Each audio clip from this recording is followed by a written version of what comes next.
Hello you lovely people, welcome to my channel or welcome back to my channel if you've been here before. My name's Kirsten, this is where I art and craft, and today we're on an ABC JLC from the lovely Jodi Lewis of Jodi Lewis Creations. I've got a bit of a frog in my throat this morning. I'm hoping that Jodi hasn't somehow transported her germs down the YouTube tubes. Okay, back. I think I've cleared my throat. The prompts for O are origami, opaque, odd, and the bonus is opulent. But I'm going to make an origami crown,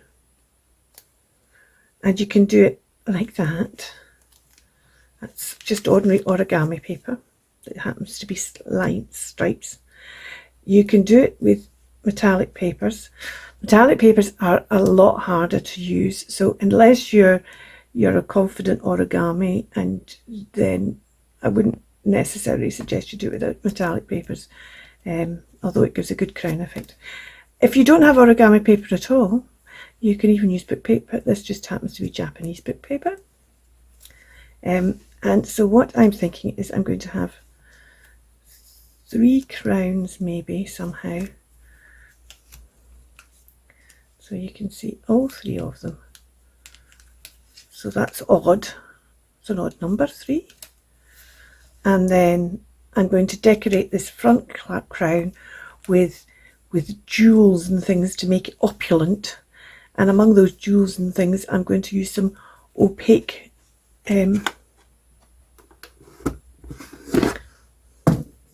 pearls, which are opaque.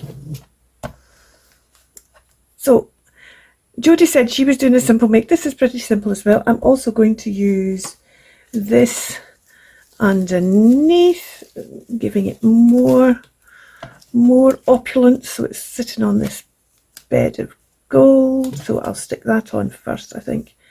So it's sitting on this bed of gold. So the first thing I'm going to do is I'm going to stick this down, and then what I'm going to do is I'm going to show you how to make the origami crown if you're interested. So I'm going to show you how to make one of these, and this, I'm not going to use this one on my thing. That was just an example. I'm using these 2 which I already made. I'm not going to use that one. I'm going to use this one because I thought this is a good contrast and it's going to look fab crown wise, I think, when it's finished.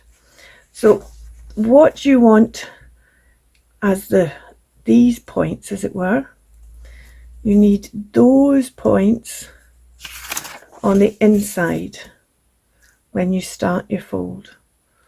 So if when I folded this piece, if I'd folded this with the silver outside, the silver would have been this white bit in the middle, and these bits on the side, which are silver here, would have been white.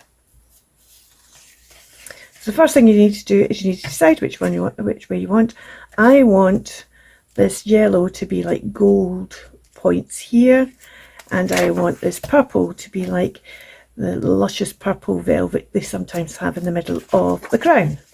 So I'm going to fold it with the start of it with the yellow on the inside, and you simply fold it in half, well, it's square, so it's all long ways, it's all the same. Then you're going to fold it into half again.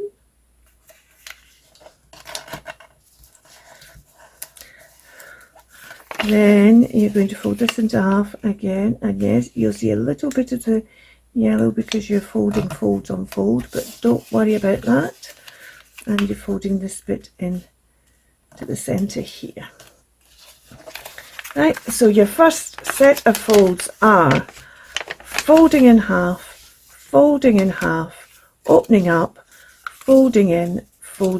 So you have this. Now I'm just going to get my bone folder at this stage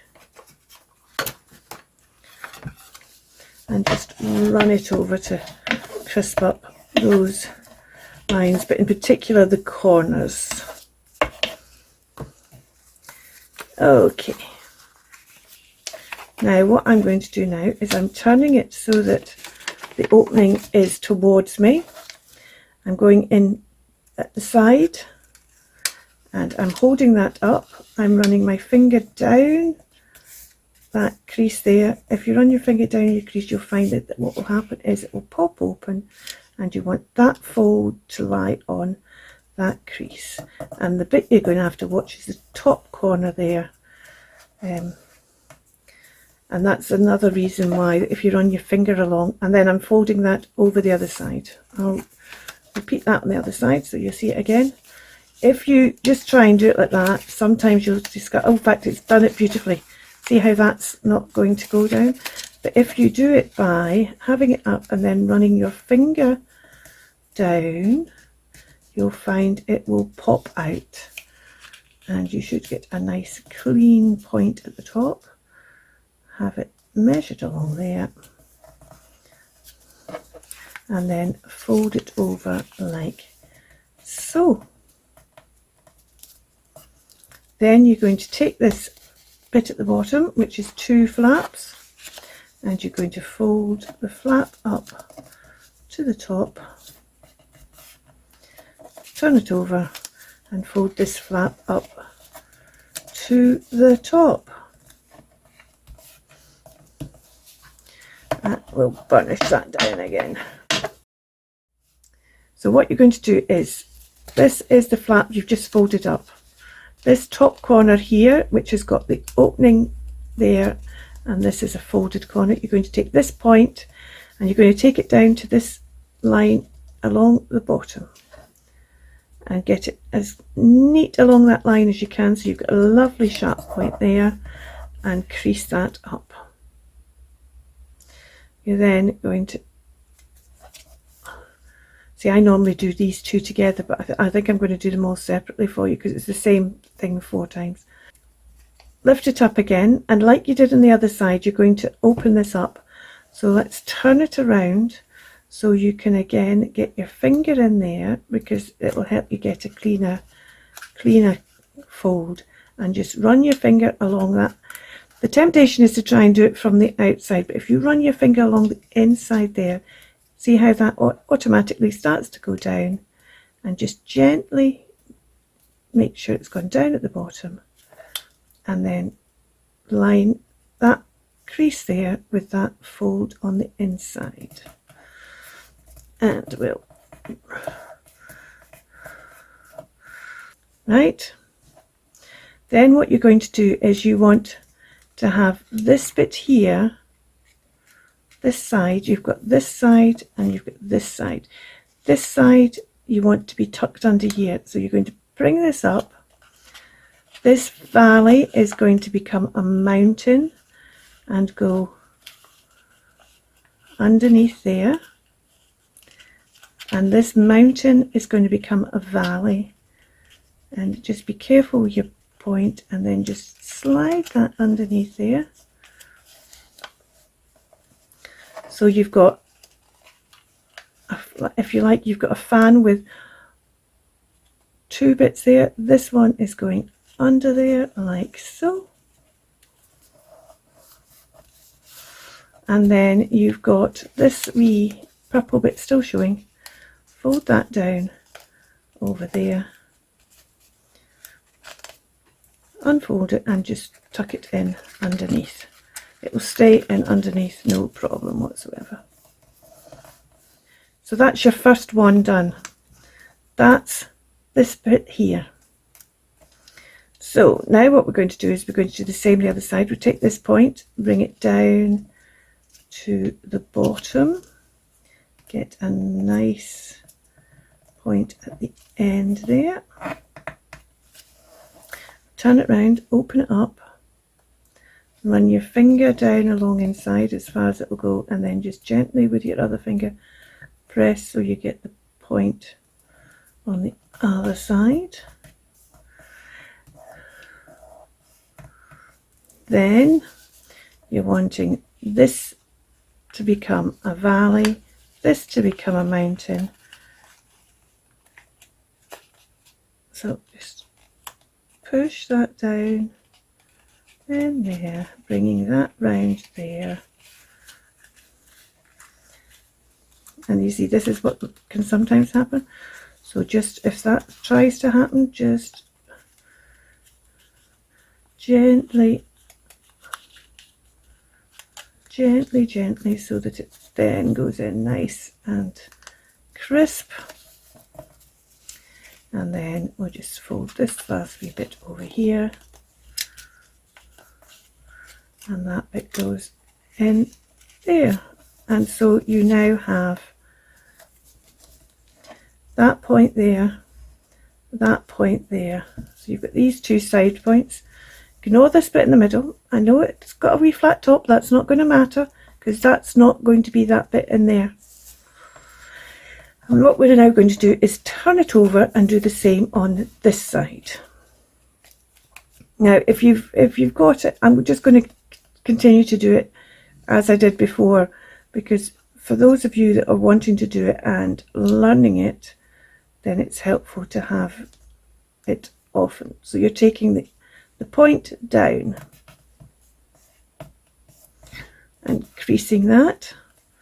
Then we're going to twist it round.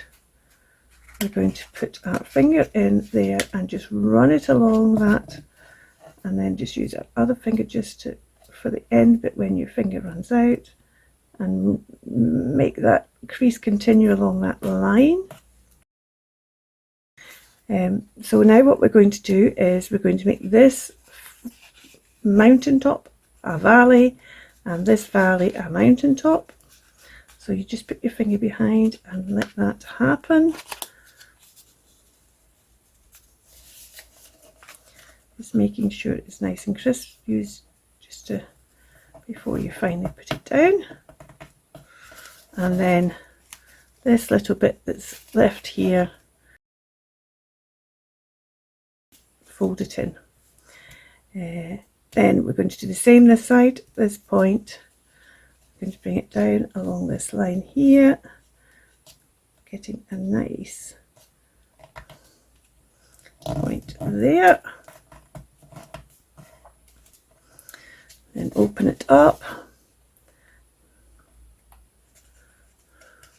Use our finger just to tease it open. See, sometimes it just, and then we can use our other finger just for the bit further past. Line those up.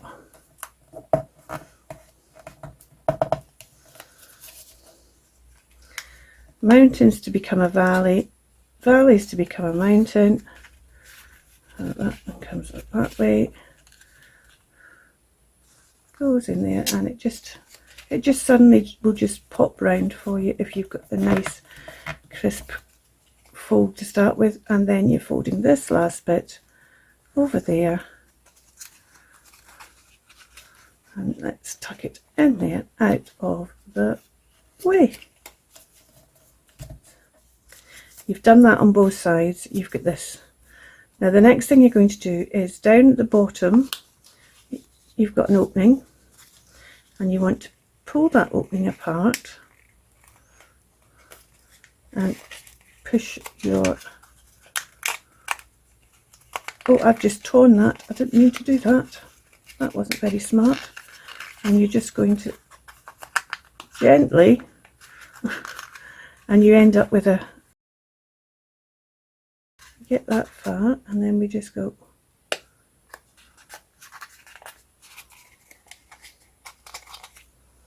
and you push it together that way. You can help by just gently pulling it this way underneath, and you end up with a crown. Now because we're doing it on a page, I'm just continuing. This is roughly where you'd stop it if you were using it as an actual kind of decoration. You'd stop it like that. You might try and push that up a bit further, but you'd stop it like that. Because we're doing it on a page, I want to pull that bit down, and eventually it will not go totally flat. The smaller it is, the harder it is to get it totally flat, but you'll be able to get it down enough for it to be stuck on the page.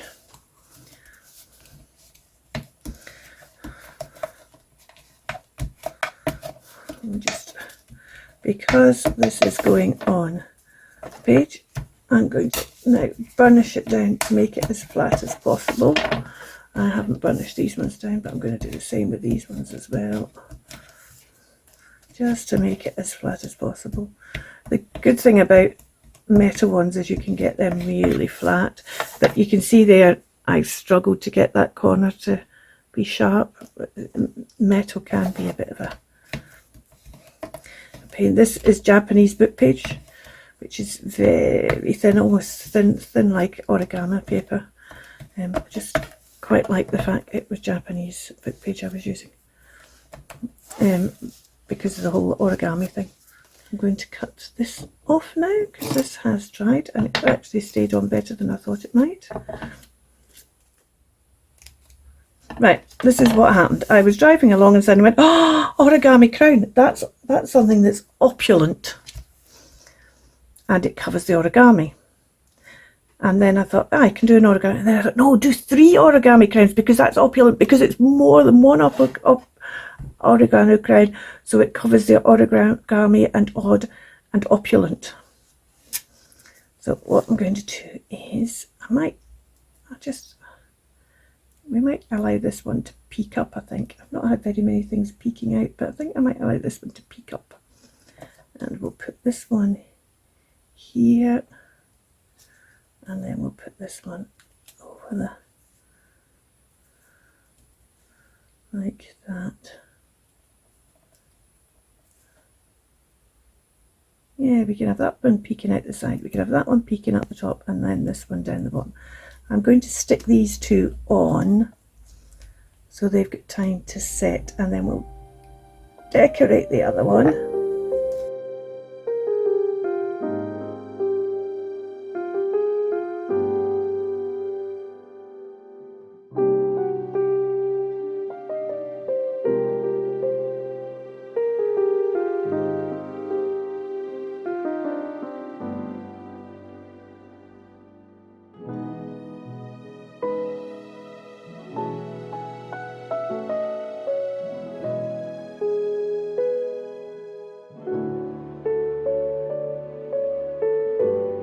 Let's decorate this up. Now, crowns have, along the bottom edge of them, some ermine. Now, I'm not going to use ermine, but I could use white felt to mimic the ermine. So let's cut a bit of white felt off here. This is my felt scraps, in case you hadn't gathered that. I see it would really be, because it would be inside the crown, you see, giving it a bit more comfort. But I think what we're going to do is we're going to let's just stick this down so that it's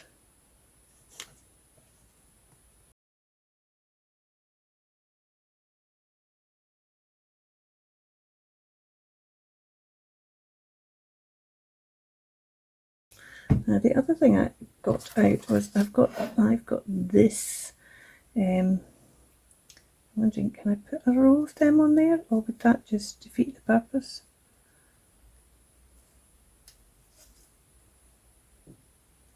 This is ribbon, but it's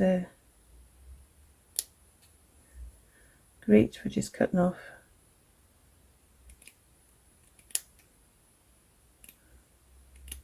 I bought this ribbon to wrap around a birthday cake, a diamond anniversary cake, diamond wedding anniversary cake.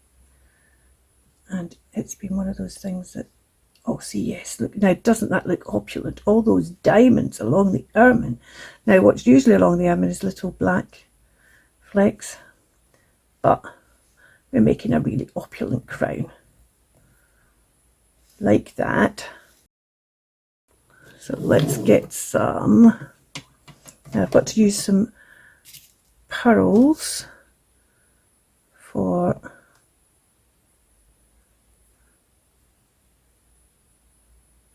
opaque. Let's get out some pearls. Maybe we'll put the pearls on what would be the velvet.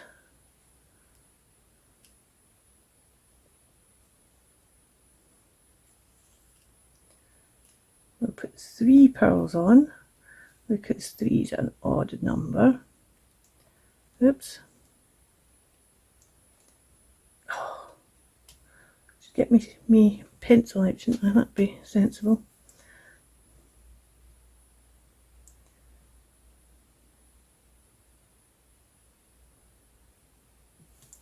Right, and then we can use some other, see these jewels are a bit too big.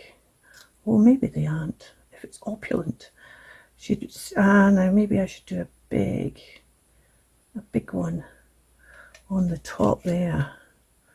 Which one? A big diamond, a big emerald, a big sapphire, a big ruby.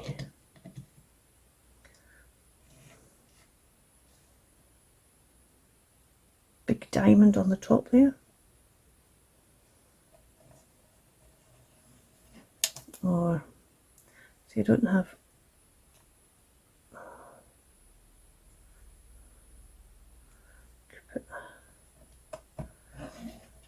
we could put a sapphire this side, that's a ruby, and a sapphire this side. I would never have bought gems as big as this. Somebody gave them to me in a Happy Meal. Now that's looking very opulent, isn't it? And then we've got, oh, we've got these, which are little, put one of them up there. Oh, it's like little, oh, I've also got some other ones over by, haven't I? But they've got a faceted back, so I can't sit them really on here. Need the flat back ones for something like this.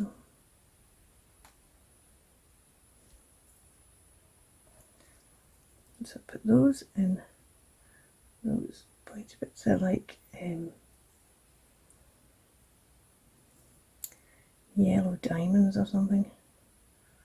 Those ones are really glittering away. I think I'm not so keen on these big ones. Let's just keep it with the smaller stuff, I think. So let's get another 2 of them for each of these. So that one goes like that. Oh, that one doesn't actually have a gem on it. How bizarre. Just got a little slither or something on it. There we go. Put, oh.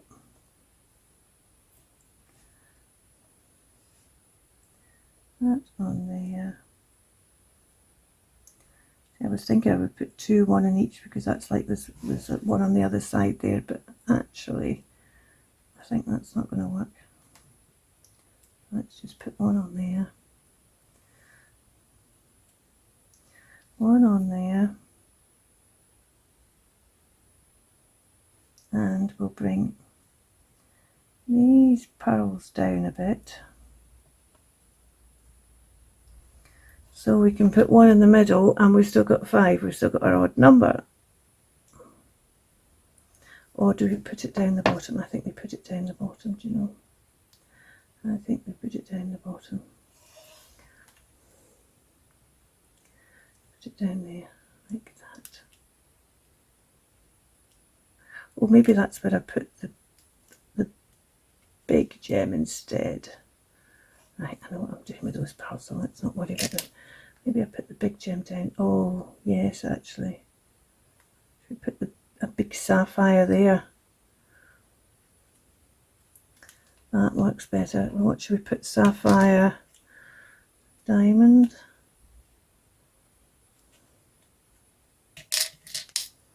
ruby, and big ruby there, I think. Or shall we put the emerald?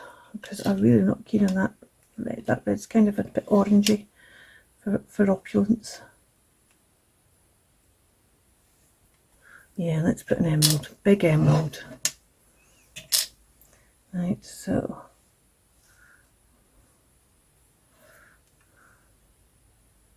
let's stick these on so they're not moving all over the place all the time.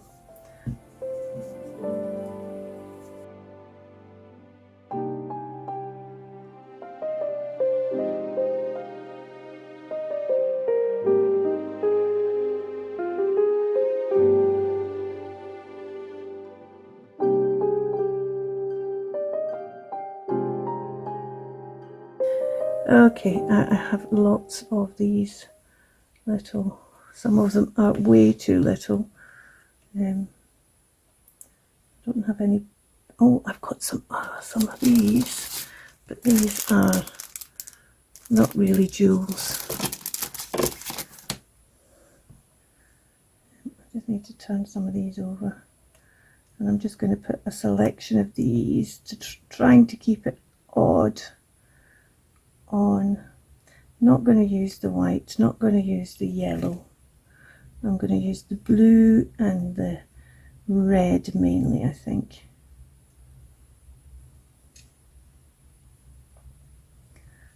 So there's a red one. I'm not going to use those little ones. Oh, pink. There's another red one.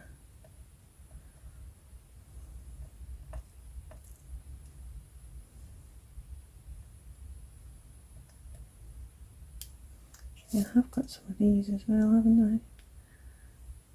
These are kind of, oh, we'll use some of these. We'll use some of these ones. 1, 2,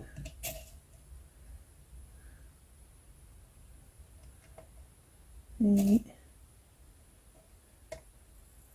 4, 5. And then we'll use some of the bigger red ones.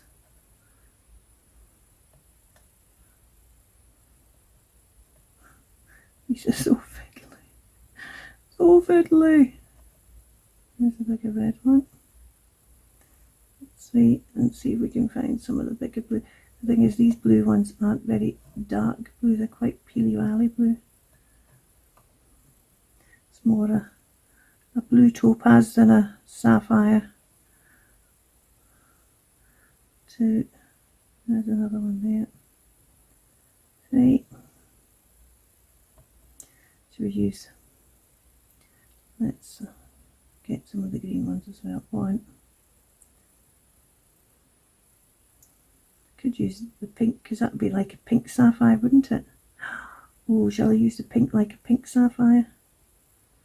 Or shall I use the green? I'm going to use the green. No, I'm going to use the pink sapphire because more opulence. More opulence because it's a different gem. 3. Should we see to where we get to with that?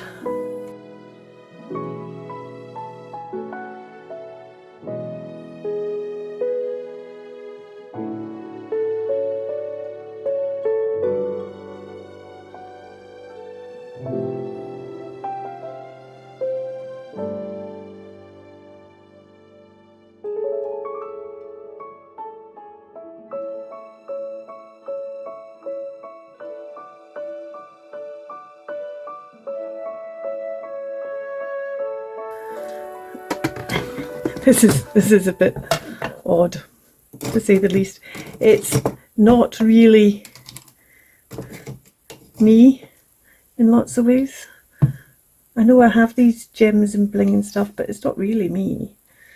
And crowns certainly aren't me either, but I just think it's a good way to cover the prompt. Now, you can't say that isn't an opulent card with the gold and silver and all those jewels. Right, I'm going to stick this down. Just wondering whether to use, I think I'm going to use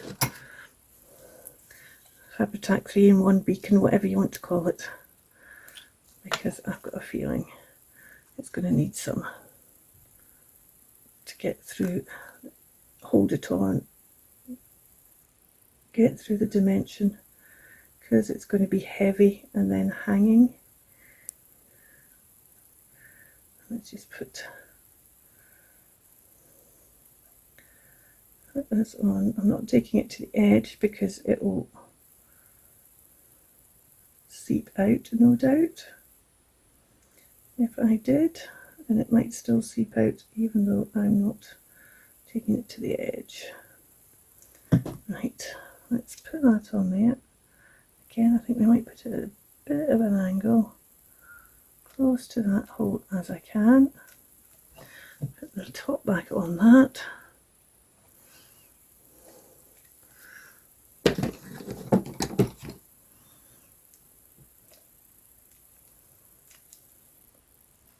I am wondering whether I should have maybe stuck this bit down, but I think I'm going to leave that as it is. Oh, is that something come off already?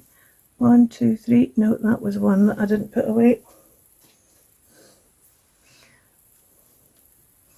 There we go. That's that card done. Let's put it in its little place. There's T. Oh, we're going the wrong way. Oh, comes before RST, doesn't it? We've got an orange already in. That was quite early on the full deck challenge. There we go. Well, that's definitely the most opulent card in the Rolodex. But I think it's a bit of fun, and I like the fact we've got some bits sticking up and out. I must do that with more of my cards. Ooh. Thank you so much for watching. You take care. Keep crafting. Bye for now.